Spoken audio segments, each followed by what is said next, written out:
Proszę? Narty nie wyścigł. No przecież mam narty. Dojechałeś? Tak. Cześć, mam narty. No dobra.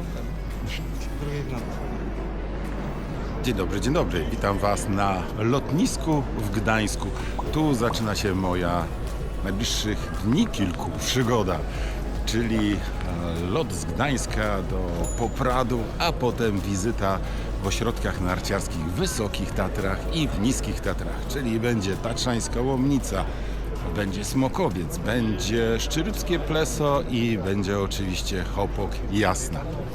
A wszystko za sprawą nowego połączenia lotniczego, które już funkcjonuje, a ja dzisiaj będę miał przyjemność sprawdzić, jak to działa.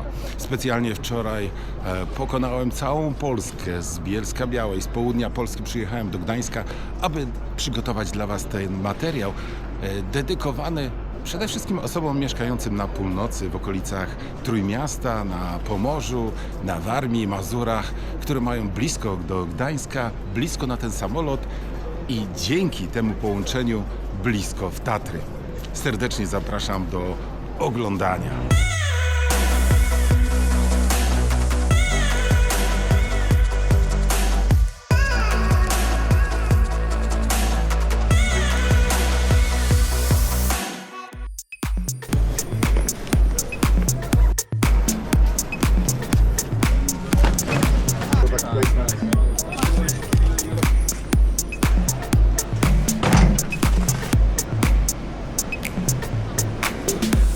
Na lotnisku po check-inie, kiedy już Wasza walizka zostanie zabrana, dostaniecie karty pokładowe, z nartami należy podejść do takiego stanowiska, gdzie macie bagaż nadwymiarowy. A w Gdańsku znajduje się on przy stanowisku 20, między 20 a 21. Czyli nie trzeba, tak jak z reguły jest na innych lotniskach, biegać gdzieś na koniec terminala. Jest to bardzo blisko. Zobaczcie, tam miałem check-in, tutaj wrzuciłem bagaż i teraz mogę udać się już do kontroli.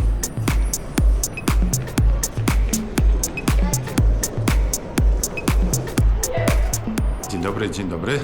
Witam Was przy wejściu VIP. Chciałem Wam też pokazać, jak wygląda w Gdańsku przejście VIP. A mianowicie, jeżeli klienci przyjadą i mają możliwość skorzystania z tego wejścia, tutaj mogą zostawić samochód z tej strony, czyli bardzo blisko na parkingu podziemnym. Tutaj jest sprawdzenie kart pokładowych, dokumentów i dalej, udając się po czerwonym dywanie, przechodzi się do kontroli bezpieczeństwa. Oprócz tego, że mam możliwość przejścia i pokazania Wam, jak wygląda przejście dla VIP-ów na lotnisku w Gdańsku, mam też możliwość odwiedzenia apartamentu prezydenckiego, z którego m.in. korzysta Lech Wałęsa. To w tym miejscu odpoczywa, przygotowuje się, czy przygotowywał się do lotów. Też takie miejsca mam możliwość odwiedzić w trakcie swojej pracy, a przede wszystkim mam możliwość pokazać Wam, jak to wygląda, bo w takie miejsca nie każdy ma możliwość zajrzeć. A ja dzisiaj mam możliwość wejść tutaj z kamerą i nagrać te ujęcia dla Was.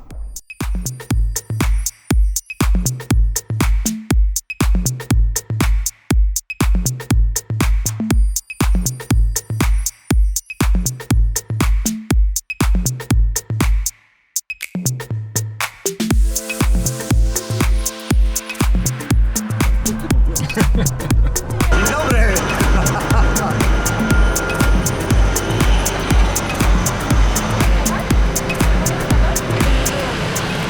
No małe zamieszanie jest na lotnisku. Zaraz tym oto samolotem polecimy bezpośrednio w Tatry. A na razie jeszcze grupowe zdjęcie. Kapitana Marcina Gralaka oraz cały dzisiejszy załóg witam Państwa serdecznie. Pokładać samolotu linii Trójce typu RW321 Neo. Nasz lot na lotnisko po Pradzie potrwa około godziny. W ramach przygotowania startu prosimy o zapięcie pasu bezpieczeństwa, zamknięcie stygów, odsunięcie zasłonek okiennych oraz opuszczenie błogowodników. Dziękujemy za wybór linii Trójce i życzymy im lotu.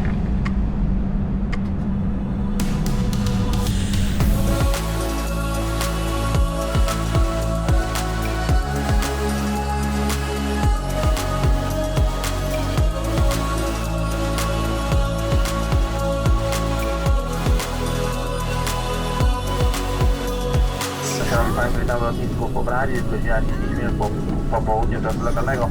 Prosimy o pozostanie na miejscach zapiętych pasami bezpieczeństwa do momentu wyłączenia sygnalizacji dla pięciopanów i całkowitego zatrzymania samolotu. Prosimy o porządkowanie pływ, na znajdujących się mogą wypaść oraz na zwiększenie hotela. Będzie postawili Państwo żadnych rzeczy. Dzień dobry, witam Was serdecznie z Popradu.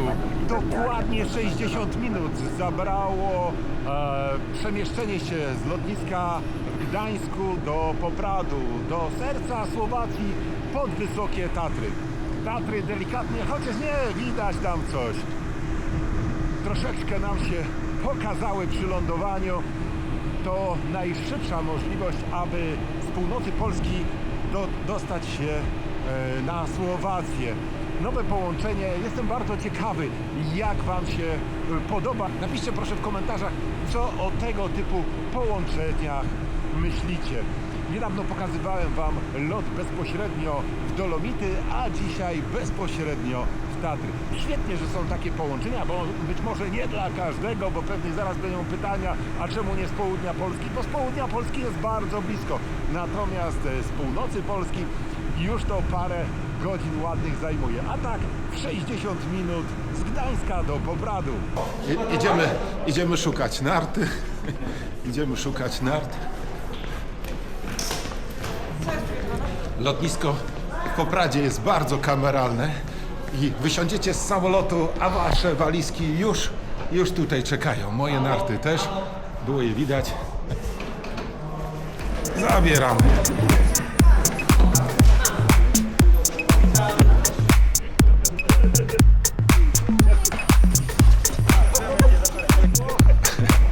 Jak to szybko wszystko się odbywa.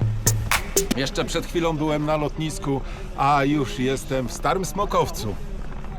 Pod Grand Hotelem. Podróż zabrała, nie wiem ile, 15-20 minut. I dawno mnie tutaj nie było, cześć. Cześć. A mianowicie chyba 2 tygodnie temu. Chyba 2 tygodnie temu tutaj ostatnio byłem. A wcześniej 3 tygodnie temu. Wtedy możecie zobaczyć film, jak jeździłem tutaj na sankach. Zresztą myślę, że to samo czeka mnie dzisiaj. Sanki, wizyta w świątyni lodowej, czy w pałacu lodowym i jeszcze wiele innych atrakcji. Szybciutko, czyli z Gdańska wsiadacie do samolotu, powiedzmy sobie, przychodzicie na lotnisko, wsiadacie, maksymalnie wszystko Wam zajmie w sumie 2,5 godziny, 3 godziny i jesteście w Tatrach. A zobaczcie w Tatrach, jaka pogoda. Przepiękna zima w wysokich Tatrach. Ja już się cieszę, jestem przygotowany. No, zobaczcie, mam dzisiaj ze sobą gogle. I już jestem przygotowany. Mam ze sobą, zobaczcie, mam ze sobą gogle, a co znaczy, że jestem dzisiaj bardzo dobrze przygotowany na sanki w Starym Smokowcu. Za chwilę wyjadę kolejką na Hrebieniok i stamtąd oczywiście po zwiedzeniu świątyni lodowej, Tatrzańskiej świątyni lodowej, stamtąd będzie zjazd na sankach. Jeżeli skądś już to znacie, to znaczy, że oglądaliście mój poprzedni film z wysokich Tatr. Sankowaczka, hej? Sankowaczka. Jazda na sankach.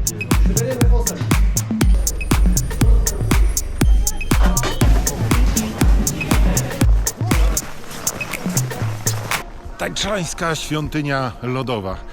To taki punkt obowiązkowy, jeżeli będziecie w wysokich Tatrach, przyjedźcie tu z rodzinami, oczywiście sami też przyjedźcie z rodzinami, zabierzcie też dzieci, bo w środku, jak widzicie, dzieciaki się na pewno nie będą nudzić, a sanki są taką atrakcją i taką marchewką, że bardzo chętnie się z Wami tutaj wybiorą. Wstęp do środka, aby zobaczyć te przepiękne lodowe dzieła, jest bezpłatny, także serdecznie polecam.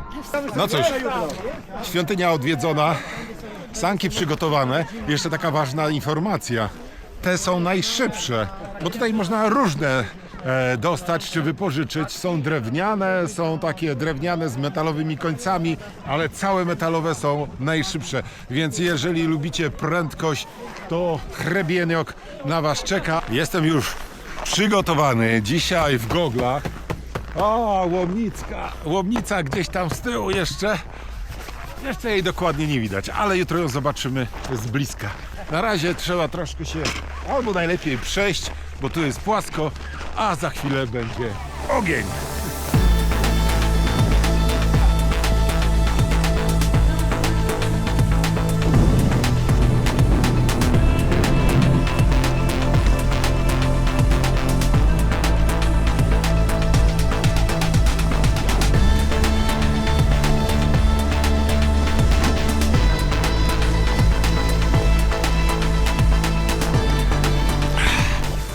I pamiętajcie, metalowe najszybsze. Żebyście nie brali tych drewnianych, bo jak było widać na załączonym obrazku, będziecie je po prostu prowadzić. W dolnej stacji kolejki na Hrybieniok wypożyczycie tego typu metalowe i są najszybsze. I pamiętajcie o goglach. Dzień dobry, dzień dobry. Witam Was serdecznie w kolejnym dniu mojej podróży po Słowacji, po słowackich ośrodkach wysokich i niskich Tatrach. Dzisiaj bardzo rzeźki poranek. Przy tej pięknej pogodzie, jak zwykle jackowej pogodzie, temperatura, jaką pokazywał termometr w samochodzie, to minus 13 stopni na dole, na górze minus 17 albo minus 18. Teraz jeszcze jadę bez nart, ponieważ za chwilę mam dostać się na szczyt Łomnicy. Mam nadzieję, że wszystko pójdzie dobrze, że ta ujemna temperatura nie sprawi, że nie będzie można wyjechać na sam szczyt. A z góry przepiękne widoki. W końcu Łomnica to drugi najwyższy szczyt Tatr.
Wow!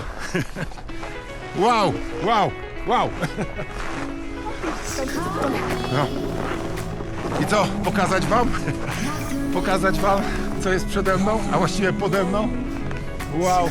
Wow! Wow!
O, już prawie coś widzę. O, teraz znacznie lepiej. Wizyta na łomnickim szczycie rewelacyjna. Naprawdę warto tam się wybrać. Ja miałem przyjemność być tam już 3., 4. raz. No dobrze, dosyć już tych widoków, dosyć szczytów zwiedzania. Przyszedł czas na narty. Dzisiaj intensywny dzień, czego będziecie także świadkami.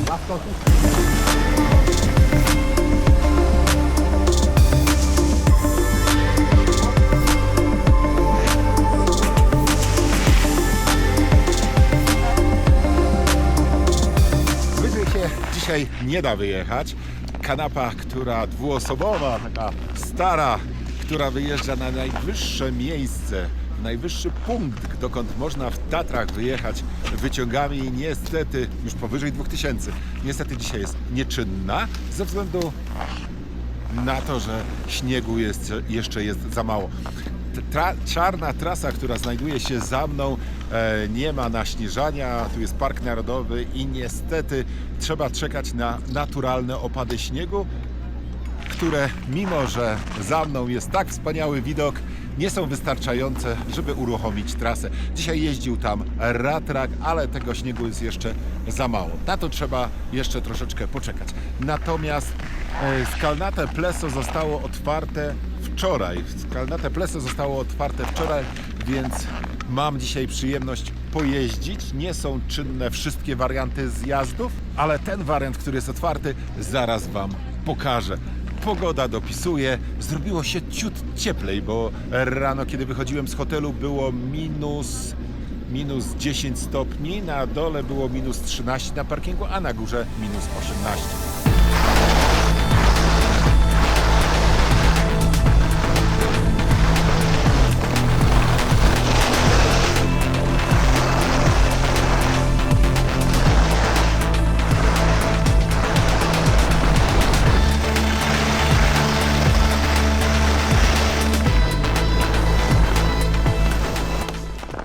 Kilka wrażeń z pierwszej ręki po zjeździe z Skalnatego Plesa w kierunku startu czerwoną trasą. A powiem Wam, jest twardo. Jest twardo, śnieg jest bardzo zmrożony. No w końcu było tutaj w nocy minus kilkanaście stopni. Czuć, że pod nartami jest śnieg techniczny przygotowany przez armatki, że tego śniegu naturalnego nie jest zbyt dużo. A co się z tym wiąże? A to było widać, bo zaliczyłem małego orła. Bardzo dobrze, że się nic nie stało. A propos, jestem oczywiście ubezpieczony, a jeżeli Wy będziecie się wybierać na narty nie tylko do krajów alpejskich, ale także na Słowację czy do Czech, pamiętajcie, że tutaj także należy wykupić ubezpieczenie turystyczne z opcją narty. Chodzi o to, że w razie jakichś przykrości, żeby wasz ubezpieczyciel zapłacił za wszelkiego rodzaju pomoc, czy to na stoku, czy to lekarską. W ośrodkach narciarskich Tatry Mountain Resort, czyli tutaj w Wysokich Tatrach, w Tatrzańskiej Łomnicy, w Wszystkim Plesie oraz w Jasnej na Hopoku, tam jest taka opcja, że w ramach ski passu jest też ubezpieczenie, ale dotyczące tylko i wyłącznie akcji ratowniczej na stoku. Reszta, kwestia transportu, leczenia itd., już musi być pokryta z konta ubezpieczyciela, a jeżeli nie będziecie mieli ubezpieczenia, no to będziecie musieli to pokryć z własnej kieszeni, a mogą to być naprawdę bardzo, bardzo duże pieniądze. Dlatego jeżeli wyjeżdżacie na Słowację, do Czech, do naszych południowych sąsiadów, to pamiętajcie o ubezpieczeniu. W opisie do tego filmu macie link do, moim zdaniem, najlepszej oferty ubezpieczeń na rynku. Sam jestem ubezpieczony w tym towarzystwie. Tutaj informacja za własne pieniądze. I kolejna sprawa, dlaczego mówię, że najlepsze? Bo przeanalizowałem wiele towarzystw, a z drugiej strony przez wiele lat oferowałem Wam porównywarkę ubezpieczeń i 90 parę procent ubezpieczeń zawieranych przez Was, polis wykupowanych przez Was było dokładnie z tego towarzystwa ubezpieczeniowego. Czyli też doceniliście i stwierdziliście, że jest to najlepsza opcja na narty. Serdecznie zapraszam, a ja już ruszam niżej, żeby zobaczyć, jak od tego miejsca, czyli gdzie jestem koło górnej stacji kanapy, do startu tu już jest troszeczkę bardziej płasko, teren się robi coraz bardziej szeroki, więc myślę, że tutaj będzie łatwo, miło i przyjemnie. Jak widzicie, na trasach niebieskich warunki doskonałe. Równo, nie jest zbyt twardo, to znaczy jest trochę takiego luźnego śniegu, więc jest gdzie zaczepić krawędzie. Dla osób doskonalących technikę, no warunki wręcz wymarzone. I jeszcze te widoki na Łomnicę. Polecam wizytę w Tatrzańskiej Łomnicy, polecam też Wam wizytę taką jak dzisiaj miałem przyjemność popełnić rano, czyli wyjazd na sam szczyt. To drugi co do wysokości szczyt Tatr, a widoki są naprawdę rewelacyjne.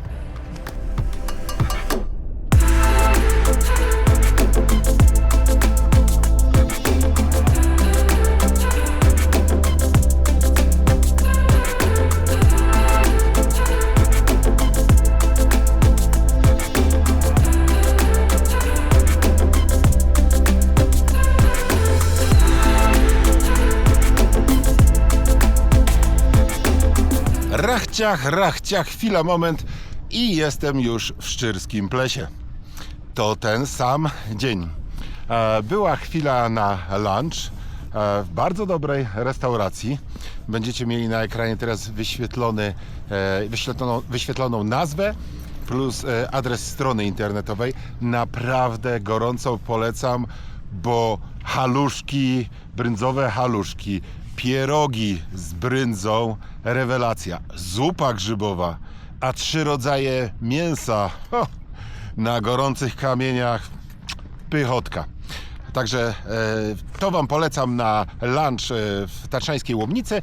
Natomiast ja szybciutko wpadłem jeszcze do Szczyrbskiego Plesa, żeby sprawdzić, jakie warunki są na tutejszych trasach. Tym bardziej, że jak byłem tutaj w trakcie otwarcia nowej 8-osobowej kanapy, którą za chwilę pojadę, to tym krzesłem mogłem wyjechać tylko w formie turystycznej, czyli bez nart, ponieważ trasa narciarska z Soliska, czyli z samego szczytu, była nieczynna. Tylko skiturowcy sobie deptali tamtędy. Dzisiaj można zjechać, więc zjedziemy razem. Pogoda jeszcze się trzyma, będzie coś widać. Serdecznie Was zapraszam na trasy w Szczyrskim Plesie. Jak tu miło! Witam na Solisku, 1814 metrów nad poziomem morza. Pogoda troszeczkę się zmienia, jutro się ma już całkowicie, diametralnie zmienić, ale dzisiaj jeszcze korzystamy. I nie koniec to, zdradzę co będzie dalej, nie koniec to dzisiejszych moich narciarskich przygód. Tutaj nie mam za dużo czasu w Szczyrskim Plesie, ponieważ za chwilę udaję się gdzie? Na Hopok oczywiście. A chciałem wyjechać na sam szczyt tutaj na Solisko, ponieważ jak wcześniej już wspomniałem, jak tu byłem ostatnio, to te trasy były pozamykane. Zjedziemy na dół, zobaczymy jakie są warunki, zobaczymy co tam słychać z nową 8-osobową kanapą i co? Zbiorę się, wsiądę do auta i pojadę do Jasnej.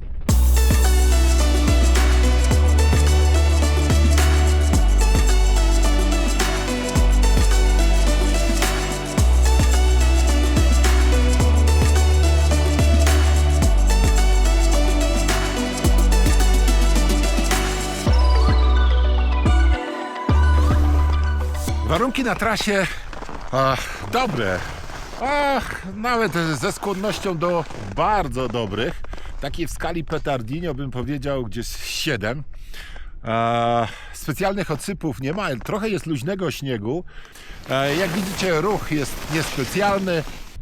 Jeżeli więc będziecie się wybierać w Wysokie Tatry, do Tatrzańskiej Łomnicy czy do Szczyrbskiego Plesa w najbliższym okresie, to jak najbardziej polecam. Jest gdzie pojeździć i jest po czym pojeździć. A za mną? A za mną Porsche, czyli nowa zabawka w Szczyrskim Plesie. Jak wyglądało otwarcie, jak wygląda ta kanapa przy pięknej, słonecznej pogodzie, możecie zobaczyć w filmie, do którego link zamieszczam tutaj. A jeżeli nie, to poszukajcie na kanale. Serdecznie zapraszam i pamiętajcie o subiku. Wow. Bardzo przyjemnie, bardzo fajnie. W związku z tym, że ja dzisiaj jeszcze będę jeździł na nartach, więc nie wybieram się do góry, tym bardziej, że już zmrok zapada i widoczność jest taka sobie. Ja jeszcze raz zachęcam Was do tego, żeby przyjechać do Szczyrbskiego Plesa, bo to takie miejsce mało popularne wśród naszych rodaków, wśród Was. Oczywiście Jasna Hopok jest najbardziej znana, czy najbardziej znanym ośrodkiem narciarskim. Do Tatrzańskiej Łomnicy też bardzo chętnie jeździmy, a do Szczytskiego Plesa z tych 3 ośrodków najrzadziej. Dlatego Wam polecam. Nowe Porsche tutaj stoi, szybciutko Was wywozi. Trasy są pootwierane ze samego szczytu, także jest po czym jeździć. Zabawa jest przednia. Dobry wieczór, a raczej dobry wieczór z Hopoka, czy właściwie spod Hopoka. Witam Was serdecznie z Jasnej. To już ostatnia część tego tryptyku. Przypomnę, jeździłem w ośrodku narciarskim Tatrzańska Łomnica. Wyjechałem na Łomnicki szczyt, żeby pokazać Wam fantastyczną panoramę, jaka rozpościera się z tego szczytu. Przepiękny widok między innymi na 3 Korony, na Babią Górę. Następnie pojeździłem chwilę, aby sprawdzić i pokazać Wam, przekazać, jakie są aktualnie warunki narciarskie. Następnie była chwila przerwy na lunch. Wsiadłem w samochód i podjechałem do Szczytskiego Plesa. Jak wiecie z moich filmów, jeżeli nie, to serdecznie zapraszam. Tam wybudowano nową 8-osobową kanapę. Najnowszy model, którego nikt nie ma w naszej części Europy. Tam wyjechałem aż na Stolisko, czyli najwyższe miejsce, ponad 1800 metrów nad poziomem morza. To tak jakby liczyć czy porównywać, to w Polsce jedynie w Tatrach jest wyżej, bo nawet Babia Góra ma 1700 z groszem. Tam zjechałem z samego szczytu i co? Spakowałem się i przyjechałem do Jasnej. Dawno tu mnie nie było. Dzisiaj mamy... który tam dzisiaj jest? 10 czy 9 stycznia, a byłem tutaj na otwarciu sezonu, czyli 30-31 listopada, aby pokazać Wam, jakie warunki panowały w tym czasie. A teraz zamykając dzisiejszy dzień i chyba już ten odcinek cały, bo dużo się w nim działo. Idę na jazdę wieczorną, idę na trasę numer 10. Fantastyczne miejsce do tego, żeby wieczorem jeszcze sobie dać w kość, żeby poćwiczyć skręty karwingowe. Trasa jest najdłuższą oświetloną trasą w naszej części Europy. 2 km 700 metrów, przepraszam. 2 km 700 metrów. Jak to wygląda? Zapraszam Was na górę, na wysokość. Już sobie tutaj sprawdzę. 1422 metry, czyli wyżej na przykład niż Skrzyczne, tam jest 1200. A tak a propos, jestem na wysokości 1111 metrów, czyli powiedzmy sobie na wysokości Klimczoka. Mieszkańcy Bielska Białej i okolic na pewno znają tą górę. To tutaj się dopiero zaczyna jazda wzwyż. Zapraszam Was serdecznie na nocną jazdę. Aparat mowy mi lekko zamarza, ponieważ jest minus 10. A dzisiaj na szczycie ma być minus 20 kilka stopni. Więc jutro będzie rano bardzo mroźno.